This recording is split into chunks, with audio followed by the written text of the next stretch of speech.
નમસ્કાર મિત્રો, welcome back to my new vlog. કેમ છો બધાય? મજામાં? આઈ હોપ બધાય મજામાં જ હશો ને. આજે અમે જઈ રહ્યા છીએ એક ભારતની સૌથી સુંદર અને જૂની સૌથી ટ્રેન છે.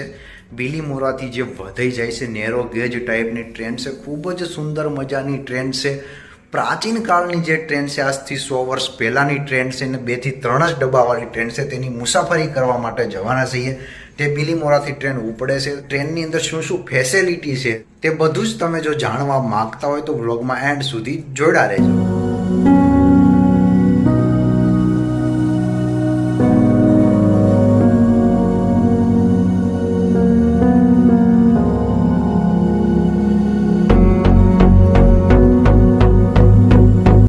ફાઇનલી મિત્રો, આપણે બિલીમોરા જંકશન ઉપર આવી ગયા છીએ અને અહીંયા ટ્રેનનું મેઇન સ્ટેશન છે. કારણ કે ટ્રેનનો ટાઈમ છે 10:20નો. અમે તો 10 વાગે આજુબાજુ આવી ગયા છીએ ને જનરલ ડબ્બાની ટિકિટ છે 40 રૂપિયા પર પર્સન. ને જો તમારે એસીમાં જવું હોય તો 265 છે. કારણ કે જનરલ ડબ્બાની મજા કંઈક અલગ જ હોય છે. બિલીમોરાથી જે વઘઈનો આખો રસ્તો છે, સાપુતારાનું છેલ્લું જે ગામડું છે, મેન ટ્રેનનો આનંદ એ જ છે કે તમે જુદા જુદા સ્ટેશન ઉપર એનો આનંદ લઈ શકો. ને બહુ જ પ્રાચીન ટ્રેન છે. થોડી જ વારમાં ટ્રેન આવશે એટલે અમે તમે બતાવીશું.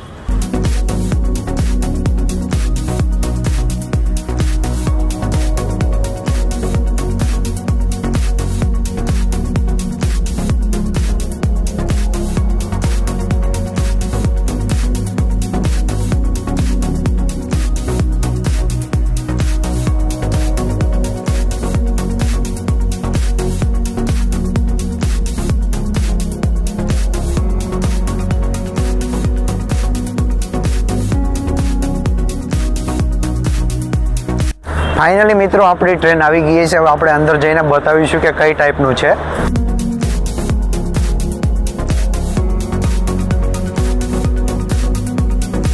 અંદર મિત્રો તમે જોશો તો લાકડાની સીટો છે. જે પ્રાચીન સમયની અંદર ના હોય એ ટાઈપની સીટો રાખેલી છે, લાકડાની. અને અંદરનું સ્ટ્રક્ચર ખૂબ જ સુંદર છે અને પંખાની ફેસિલિટી પણ છે, એટલે તમને ગરમી પણ ના લાગે. ચાલો આપણે આપણી સીટ લઈ લઈએ. હવે મિત્રો, તમે જોઈ શકો છો કે એક સાઈડથી આવવાનું છે અને આ સાઈડથી જવાનું છે. મારી પાછળ તમે જોશો તો એક એન્જિન છે અને એની પાછળ 2 ડબ્બા છે. અને આગળની સાઈડમાં છે તે એસી ડબ્બો છે. એમાં એસી પેલા ટાઈપની નથી આવતી. આપણી જે ઘરે એસી હોય ને એ ટાઈપની ત્યાં એસી હોય છે. એ પણ ખૂબ સુંદર મજાનો ડબ્બો છે, તો તે પણ તમને બતાવીએ.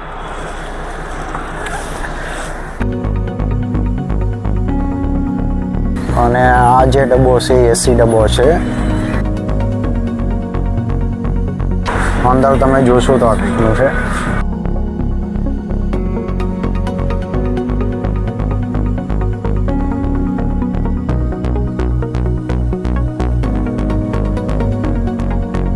મિત્રો, ફાઇનલી ટ્રેનનો હોર્ન વાગી ગયો છે ને ઘડિયાળમાં વાગ્યા છે 10:20. હવે આપણી ટ્રેન રવાના થઈ રહી છે, જે તમે જોઈ શકો છો. ફાઇનલી ટ્રેન રવાના થઈ ગઈ છે. તમે ધીરે ધીરે બિલીમોરા સ્ટેશન જોઈ શકો છો કે ધીરે ધીરે ટ્રેન હવે આગળ વધી રહી છે.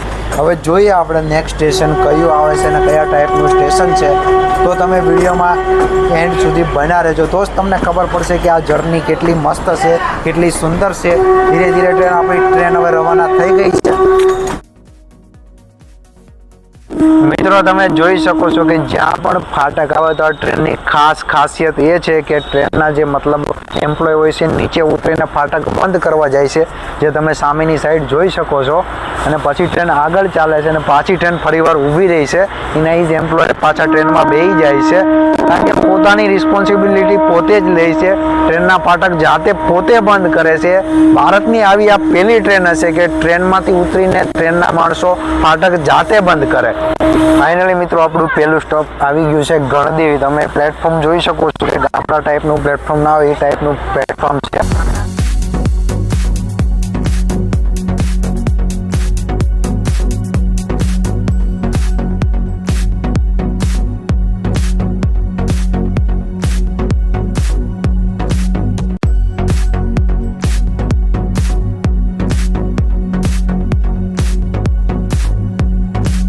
મિત્રો, આ ટ્રેનમાં જર્ની કરવાની સફર કંઈ અલગ જ હોય છે. કારણ કે ગામડાના વિસ્તારમાંથી પસાર થાય છે એટલે તમને ખૂબ જ મજા આવે એવું છે.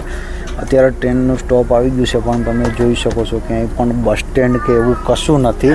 તો પણ અહીંના લોકો માટે સ્પેશિયલ આ ટ્રેન ચાલુ કરવામાં આવી છે. ચાલુ એટલા માટે કરવામાં આવી છે કે બ્રિટિશ શાસનની અંદર સાપુતારાનો જે વિસ્તાર છે એ લોકોને જોડવા માટે, લોકોને પરિવહન માટે પ્રોબ્લેમ ના પડે એટલા માટે આ ટ્રેન ચાલુ કરવામાં આવી હતી. વચ્ચે બંધ પણ થઈ ગઈ હતી, હમણાં થોડા સમય પહેલાં જ આ ચાલુ કરવામાં આવી છે.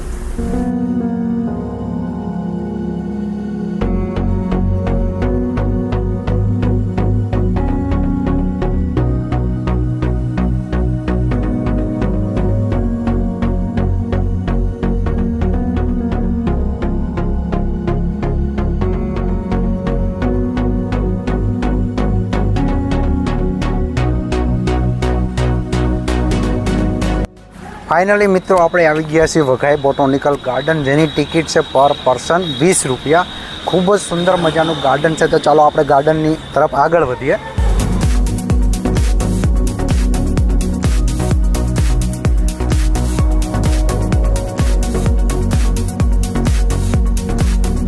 મિત્રો આપણે અંદરની સાઈડ આવી ગયા છીએ. તમે આગળ જોઈ શકો છો કે ડાંગની ઝલક એ ટાઈપનું એક મ્યુઝિયમ બનાવવામાં આવ્યું છે. તો તેની તરફ આગળ વધીએ.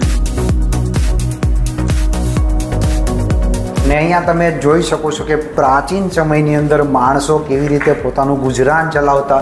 જ્યારે આધુનિક સાધનોની વ્યવસ્થા નહોતી માણસો પાસે, ત્યારે પોતાનું જીવન કેવી રીતે ચલાવતા તે ટાઈપના જુદા જુદા અહીં સ્ટેચ્યુ રાખવામાં આવ્યા છે. જે તમે જોઈ શકો છો કે પ્રાચીન સમયનો આપણો ખેડૂત કેવો હતો. એક હાથમાં દાંતરડું છે ને બીજા હાથમાં પૂળો વાઢીને ઊભો છે, અને આજુબાજુનું સ્ટ્રક્ચર જોઈ શકો. ખેડૂતો ખેતી કેવી રીતે કરતા એના વિશે પણ બતાવવામાં આવ્યું છે.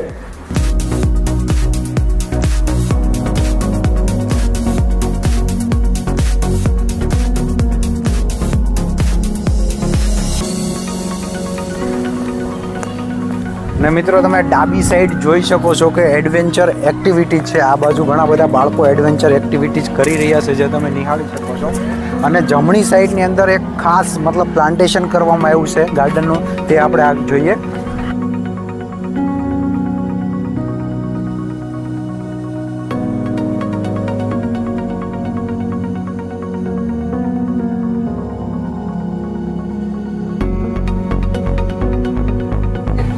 મિત્રો આ કંઈક અલગ જ ટાઈપનું બનાવવામાં આવ્યું છે, જેને લેક પોઈન્ટ તરીકે ઓળખવામાં આવે છે. અમને પણ ખબર નથી. જે તમે અંદરની સાઈડ જોઈ શકો છો કે આખા બાંબુથી બનેલું છે. ખૂબ જ મસ્ત મજાનું છે આખું સ્ટ્રક્ચર. પ્લાસ્ટિકનું ઉપર કવરિંગ કરવામાં આવ્યું છે, અને અંદરની સાઈડ જે પણ છે બધે બાંબુ જ છે, જે તમે જોઈ શકો છો આજુબાજુ. ને અંદરની સાઈડ તમે જોઈ શકો છો કે નીચેની સાઈડ બેન્ચ છે, ને ઉપરની સાઈડ આ કોઈ કુદરતી નથી પણ પ્રાકૃતિક રીતે જે ઘાસ છે એ બનાવવામાં આવ્યું છે. અને નીચેની સાઈડ બેન્ચ રાખવામાં આવી છે, જેના નીચે તમે બેસીને ફોટો પણ ક્લિક કરી શકો છો. ખૂબ જ સુંદર મજાના ફોટો આવે છે. મસ્ત મજાનું ગાર્ડન છે, ખૂબ જ મોટું ગાર્ડન છે. પણ અમારી પાસે એટલો બધો ટાઈમ નથી, એટલે અમે તમને આખું નહીં બતાવી શકીએ, પણ કોશિશ કરીએ છીએ વધારેમાં વધારે બતાવી શકીએ.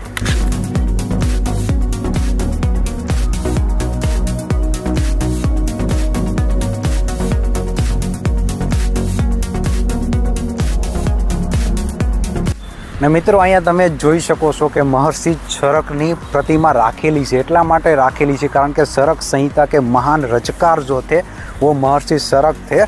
खूब ज सारी बात कहेवाय कि महर्षि चरकनी अहींया प्रतिमा राखी है, कारण कि अत्यारना बाळकोने खबर पड़े, अत्यारना युवानोने खबर पड़े कि महर्षि चरक कोण हता. तेना माटेनी आ खास मूर्ति ए लोकोए बनाववामां आवी छे. खूब ज सुंदर मजानी छे, जे तमे जोई शको छो.